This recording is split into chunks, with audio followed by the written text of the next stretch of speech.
السلام علیکم۔ ایمان عزیز یوٹیوب چینل پہ خوش آمدید۔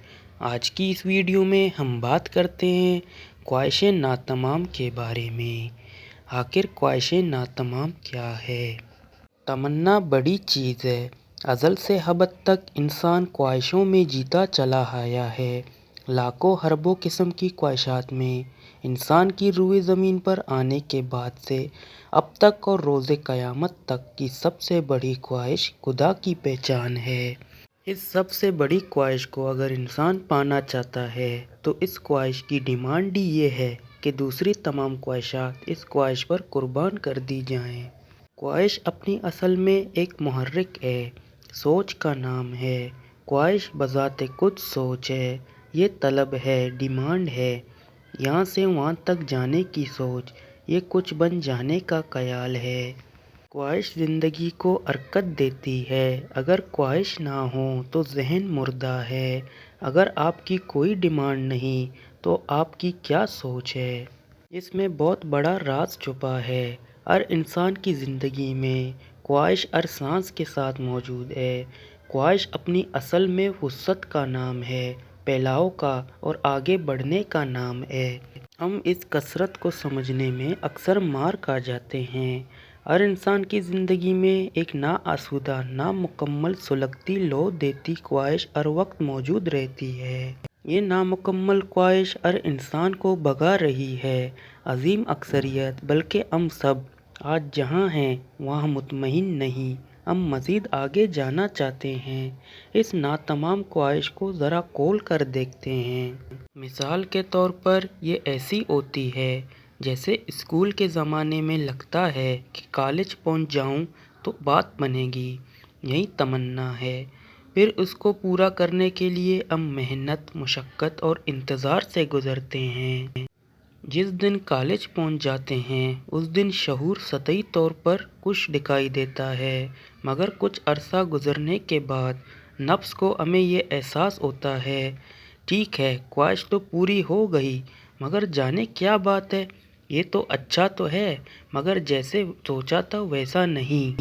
نفس کی فطرت ہے، جس شے کو پا لیتا ہے، جسے دیکھ لیتا ہے، اس کی اہمیت اس کے نزدیک انتہائی تیزی سے کم ہوتی چلی جاتی ہے۔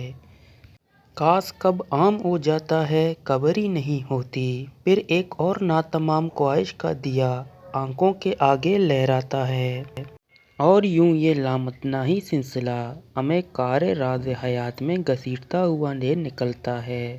ہر خواہش پوری ہو جانے کے بعد اگلی خواہش کو جنم دے کر خود پھیکی پڑ جاتی ہے۔ یہاں تک کوئی مشاہدے سے پہنچے تو خواہش کی دو پرتیں نظر آتی ہیں، ایک فنا ہے، ہلاکت ہے، اور دوسرا تاثر ہے۔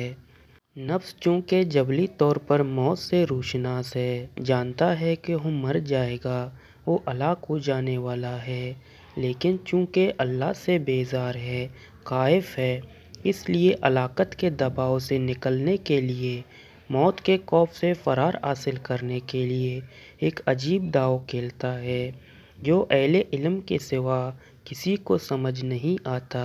یہ خواہش کو بقا کا دھوکہ تخلیق کرنے کے لیے استعمال کرنا سیکھ جاتا ہے۔ مثلاً میں کالج پہنچ جاؤں تو زندگی کافی حد تک سلجھا سکتا ہوں۔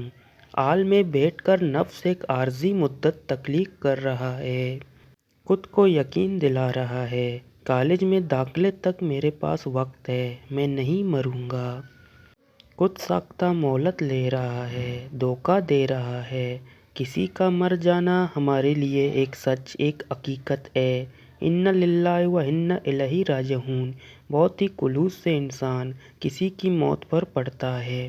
اسے مر جانا تھا کیونکہ میں جانتا ہوں کہ موت برحق ہے، کسی بھی وقت آ سکتی ہے، اس پر میرا ایمان ہے۔ لیکن میرا مر جانا، میری موت میری نظر میں ایک خیال ہے، میرے نزدیک ایک ایسا آئیڈیا جو سچ تو ہوگا، لیکن چونکہ وہ آئیڈیا ہے اسی لیے ضروری نہیں کہ ابھی سچ ہو جائے۔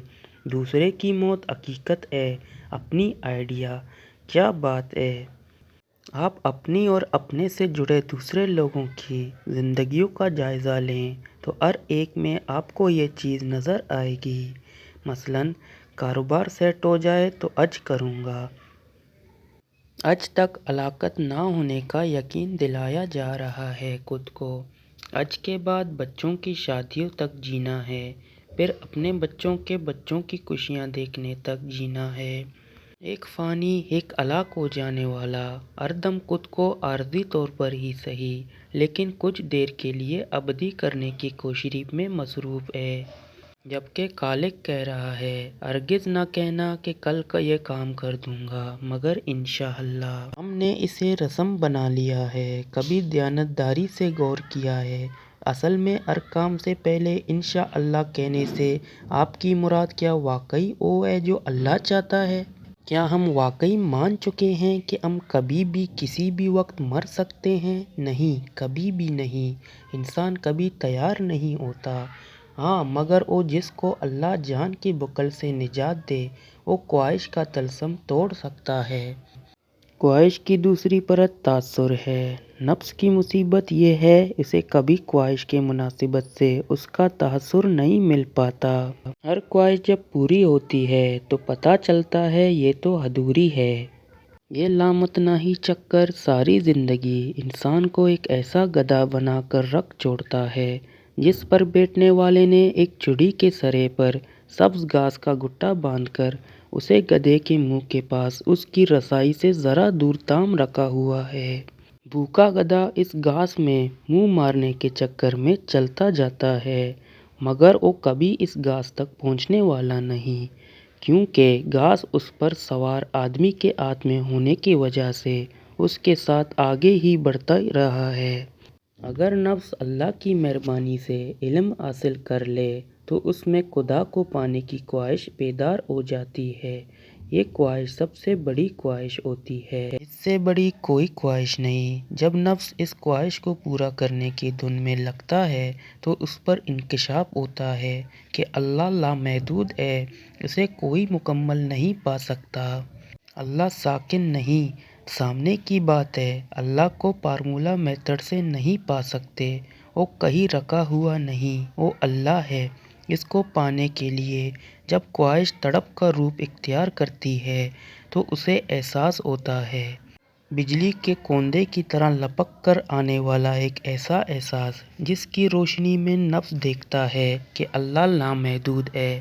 اسی لمحے نفس کی خواہش کو پہلی بار اس کا تاثر مل جاتا ہے، ایک لامحدود دوسرے لامحدود سے جا ملتا ہے، خواہش قرار پاتی ہے۔